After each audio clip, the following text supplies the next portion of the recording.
ইউটিউবের আমার সকল ভাই বোনদের জানাই আসসালামু আলাইকুম। সবাই কেমন আছেন? সবাইকে আবারও ঈদ মুবারক।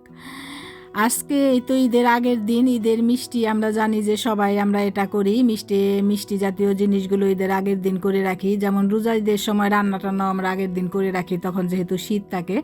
আর এবার ঈদ যেহেতু গরমের সময়, কুরবানির ঈদ গরমের সময়, এজন্য মাংস আর হলো এইগুলো পরের দিন আগের দিন ঈদের দিনই রান্না করি। আর ঈদের আগের দিন হচ্ছে এই যে ডেজার্টগুলো সব রান্না করেছিলাম। এখন আজকে হচ্ছে ঈদের সকাল, সব কিছু রান্নাবান্না শেষ করে এখন একটু রেস্ট নিয়েই করে এখন যেহেতু দুপুরের খাবার সময় হয়েছে, এখন আমি পোলাওটা রান্না করব। আমরা সবাই এটা করি যে খাওয়ার আগে পোলাওটা রান্না করি, তা না হলে পোলাও ঠান্ডা হলে ভালো লাগে না। সব কিছু আমি আগেই রান্না করে করেছিলাম। এখন পোলাওটা আর কি রান্না করব। এটা হচ্ছে মুরগির রোস্ট করেছিলাম আর হলো গরুর মাংস করেছিলাম। আর এখানে ঈদ মানে যে কুরবানির ঈদ যেদিন থাকবে সেদিন যে আমরা মাংস পাবো তা কিন্তু নয়। কুরবানির ঈদের সময়, কুরবানির ঈদের দিন মাংস পাওয়া যায় না, বা কুরবানির ঈদের দিন কেউ ফ্রিও থাকে না, সেদিন আসলে হয় না কিছু। আবার যারা দেখা যায় যে ঠিক আছে কুরবানির ঈদের দিনে আমাদের কোনো কাজ নাই, ঈদ নাই, সেভাবে যদি পাওয়া যায় তাহলে সেভাবে আনে, কিন্তু সাধারণত এরকম হয় না। দেখা যায় যে ঈদের পরের দিন কিংবা যেদিন দিন যেভাবে মানে যারা ফ্রি হয় সেভাবেই তারা দেখা যায় ওই দিনের জন্যই তারা ওভাবে কন্ট্যাক্ট করে কুরবানির মাংসর জন্য। যেমন আমরা পেয়ে গিয়েছিলাম ঈদের পরের দিনই, অনেকে আছে একদিন পরে পায়, অনেকে 2 দিন পরে নেয়, মানে তার সুবিধা অনুযায়ী, যেদিন তার কাজ থাকে নাই থাকে না সেই অনুযায়ী। আবার অনেকে আছে 1 সপ্তাহ পরেও দেখা যায় যে ঠিক আছে 1 সপ্তাহ পরে যদি আমি ফ্রি থাকে তাহলে দেখা যায় যে কুরবানির মাংসটা নিয়ে আসে। হয়তোবা এখানে কুরবানির মাংস আনতে কোনো ঝামেলা না, বা কোনো কিছু না, কেটে নিয়ে কাটাও লাগে না, করা লাগে না। অনেক জায়গায় আবার আছে যে কুরবানির মাংসটা নিজেদের কেটে এনে মেপে টেপে আনা লাগে, করা লাগে, আর মেশিনে হাড্ডিগুলা কেটে দেয়। কিন্তু আবার অনেক জায়গায় আছে তারা কেটে দিবে, শুধু যায় নিয়ে আসবো। যেমন আমাদের এবার যে কন্ট্রাক্ট করেছিল সেটা হচ্ছে তারা কেটে টেটে সব কিছু মেপে টেপে দিয়ে দিবে, আমরা শুধু নিয়ে আসবো। ওই আনাটাই দেখা যায় যে অনেক সময় ওটাই মিলানো যায় না, যে আবার মাংস টাংস আনাই করা, তার জন্য একটা সময় দেওয়া। এখানে তো আর ঘরে ঘরে কয়েকজন লোক থাকে না, দেখা যায় একজন যদি লোকের আবার কাজ থাকে। যেমন আমাদের ছেলের হলো কাজ আছে, বাবার হয়তো বা ফ্রি, এজন্য নিয়ে আসতে পারছে। যদি আবার 2জনেরই কাজ থাকতো তাহলে তারা আনতে পারতো না। আবার এরকম এরকম করে সুবিধা অনুযায়ী যাদের কাজ যেভাবে ফ্রি থাকে তারা সেভাবে ওরকম মাংস করার জন্য কুরবানির ওইভাবে কন্ট্যাক্ট করে। তারপরে তো আজকে এই কুরবানির দিন তো আর মাংস পাবে না, মাংস পাবে হলো কালকে মাংস পেলে দেখা যায় যে তারপরে আবার আমরা রান্না করব। শুধু আজকে আবার এই কুরবানির জন্য রান্না করছি সকালে। কুরবানির দিন মাংস খাবো না তা কি হয়? ঈদ মানেই তো খাওয়া দাওয়া, বিদেশের ঈদ মানেই খাওয়া দাওয়া পার্টি, এটাই তো ঈদ। তারপরে আমার পোলাওটার মধ্যে আমি ঘি করতেছিলাম সব কিছু দিয়ে, যেহেতু বসাই দিছিলাম, এখন ঘি দিয়ে পোলাওটা আমি নামিয়ে ফেলবো।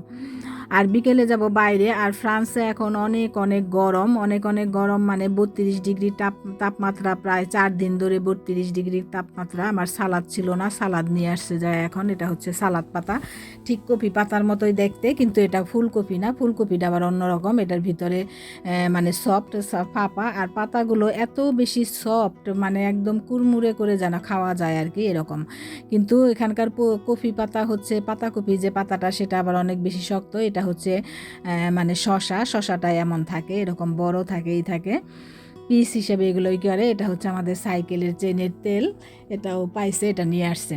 আর ওটা হচ্ছে নেতুর দই আর কি, যে সাদা টক দই যেটাকে বলে। আর এই তো খাবার দাবার দিয়ে দিছে। এখানে আমাদের বাহিরের কোনো লোক ছিল না, আমরা শুধু আমাদের ঘরের লোকই, আমরা মানে মেহমান ছিল না কোনো, আমরা ঘরের লোকই আমরা খাবার খাইতেছিলাম।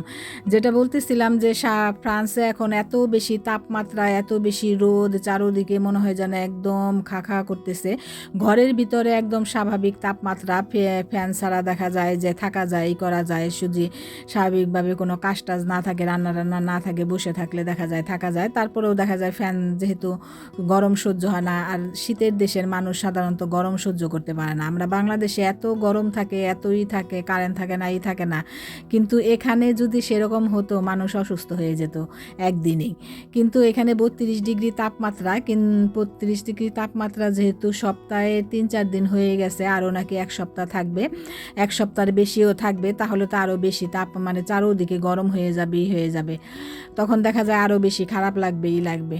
আর এই যে এই পানিগুলো ছাড়ছে বিভিন্ন জায়গায়, এই পানিগুলো ছেড়ে দেয় অনেকক্ষণ পর্যন্ত পরে এই কলগুলো ছাড়া থাকে, প্রায় 7-8 ঘন্টা এই কলগুলো ছাড়া থাকে, প্রচুর পানি বের হয়, মানে উপর পর্যন্ত উঠে গেছে, হঠাৎ আবার আরও উপরে উঠে যায়, যা দেখতে অনেক বেশি সুন্দর লাগে। সবাই এখানে গোসল মানে দুষ্টামি করে গোসল করে, শখ করে গোসল করে, বড়রা ছোটরা সবাই এখানে গোসল করে। এটা আমাদের বাসার নিচেই আর কি। তারপরে এই যে রাস্তা টাস্তা সব কিছু পানিতে ভেসে গেছে। আর এই পানিটা যখন এই নিচ থেকে যখন আসে, এখানকার পানিগুলো নিচ থেকে আসলে অনেক বেশি ঠান্ডা থাকে। যেমন পানিতে আমাদের যে আমরা যে কল ব্যবহার করি, কলে গরম পানিরও ব্যবস্থা, ঠান্ডা পানিরও ব্যবস্থা। যদি গরম পানির ব্যবস্থা না থাকতো, মানুষ এত ঠান্ডা পানি ব্যবহার করতে পারতো না। কিন্তু এখন তো যেহেতু গরম পড়ছে, এই ঠান্ডাটাই বাহিরে, ঘরের ভিতরে তো কলে গরম পানি থাকেই, কলের গরম পানি তো থাকাই লাগবে, সেটা সবসময় থাকে। কিন্তু ঘরে তো আর সমস্যা নেই, কিন্তু বাহিরে এত তাপ, এই পানিটা ছাড়ার পরে এই রাস্তা টাস্তা একদম ঠান্ডা হয়ে গেছে, অনেক বেশি ভালো লাগতেছিল রাস্তা দিয়ে মানে হাঁটার সময়, যে কেমন একটা শীতল ভাব আসতেছিল। আর এই কলটা এটা হচ্ছে টিপ দিলেই হাতের স্পর্শ, এখানে হাত লাগালেই পানি পড়েই পড়ে। আজকে এই কলটা এখন বন্ধ। আবার ওই পাশ দিয়ে গেলে একদম কুয়াশার মতো, যে যাবে এটা কার কোনো কিছু দেওয়া লাগবে না, কিন্তু পাশ দিয়ে কেউ যদি দৌড়ে যায়, হেঁটে যায়, তাহলে এটা মানে গরমের সময় পাশের এই ইটা ছাড়ছে বলে এখন এই কলটা বন্ধ রাখছে। পাশের কলটা যেহেতু পানি পড়তেছে, এটা তার জন্য বন্ধ রাখছে। ওই পাশ দিয়ে হেঁটে গেলেও ওই যে কুয়াশার মতো যে ছাড়ে, মানে ইসের মতো সেরকমভাবে ছাড়ে। আমরা আবার ওখান দিয়ে হেঁটে করে, তো নদীর পাড় দিয়ে হেঁটে আমরা বলতেছি যে ঈদের 2 দিন আগের থেকে আমাদের হাঁটতে আসা হয় না, তাহলে আমরা চলো আজকে ঈদের দিন এখন তো ফ্রি আছি, কালকে আবার দেখা যায় ব্যস্ত থাকবো, মাংস টাংস আনবে ঈদের পরের দিন, তখন তো আর বেরোতে পারবো না, এক নাগারে 2 দিন বেরোয় না, আমরা চলো হাইটে আসি।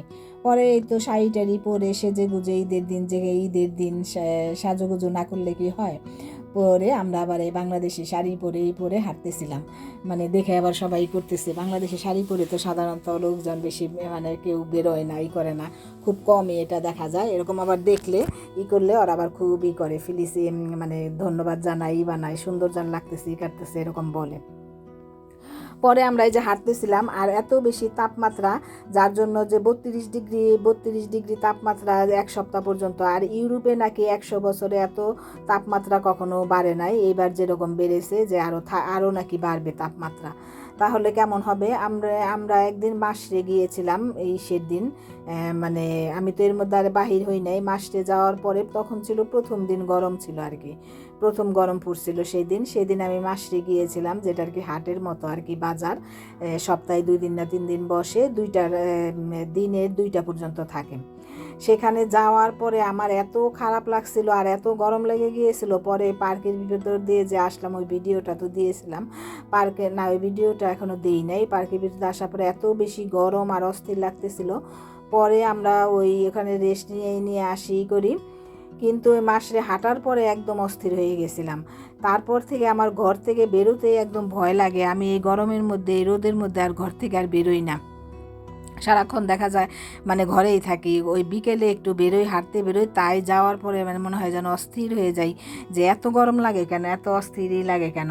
তারপরে যেখান দিয়ে বেশি ঘাস টাস আছে সেই সব জায়গায় বেশি হাঁটি করি।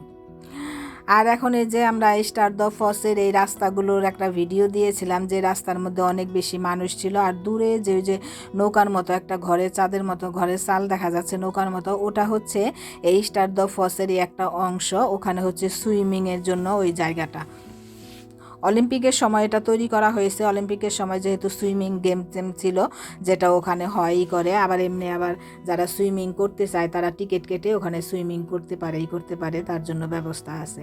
আমরা আবার বললাম কি তাহলে ওখান দিয়ে করে আছে, আর এটার সামনে আবার অনেক সুন্দর করে সাজানো গোছানো, এটার গেটটা এতদিন বন্ধ ছিল, আজকে আমরা এটা দেখলাম পুরাই এখন খোলা, এখন সবাই এই পাশ দিয়ে চলাচল করতে পারে। পরে আমরা এটা সামনে দিয়ে একটু গেলাম, অনেক বেশি সুন্দর করে সাজানো গোছানো, এদিকে অনেক উঁচু করে গাছ টাছ লাগাই দিছে। কিন্তু এখানে মানে এত রোদের আলো ছিল, 8:30টার বেশি বাজে এখন, এত রোদের তাপের চোটে একদম অন্ধকার আসতেছিল। এই যে পিছনে ওই যে স্টার দ্য ফলস, আর আমরা এখান থেকে সামনে দিয়ে আর কি চলে আসছি, সে সামনে ওই যে সুইমিংয়ের যে মাঠটা আছে সেটার সামনে। এখানে এই যে রোদের জন্য মানে কিছুই দেখা যাইতেছে না, সুন্দর করে গোছানো, একদম সুন্দর করে পরিপাটি করে গোছানো। আর এই পাশ দিয়ে যে আমরা উঠছি, এই পাশ দিয়ে কিন্তু উঁচু একদম রাস্তা দিয়ে উঠছি, আর ওই পাশ দিয়ে আবার নিচু, অনেক নিচু ঢালু, ওই পাশ দিয়ে আর ভিডিও করা হয় নাই। আর এগুলো হচ্ছে ঈদের পরের দিন, ঈদের পরের দিন মাংস আনা হয়, যে সেই কুরবানির ঈদের ভিডিও। আর কুরবানির মাংস থাকবে না, এটা কি হয়? আপনাদের অসংখ্য ধন্যবাদ, আপনারা যারা আমার এই দীর্ঘ ভিডিও এত কষ্ট করে সময় নষ্ট করে আপনারা আমার ভিডিও দেখেন, এজন্য আপনাদের অসংখ্য ধন্যবাদ। এটা হচ্ছে আবোকা, এদেশের আবোকা অনেক বেশি সফট আর খেতে অনেক বেশি মজা। আসলে আবোকার কোনো গন্ধ, বা আগে শুনতাম যে আবোকার নাকি একটা গন্ধ আছে, আসলে আবোকার কোনো গন্ধ কোনো কিছু নেই, এটা খেতে অনেক বেশি ভালো লাগে। এটা আমি আবার আবোকাটা একটু খাচ্ছিলাম। আর এই যে তাজা তাজা মাংস বসিয়ে দিয়েছি, মাংস খাবো। আর হলো কলিজাটাই করেছি। সবাইকে অসংখ্য ধন্যবাদ, সবাইকে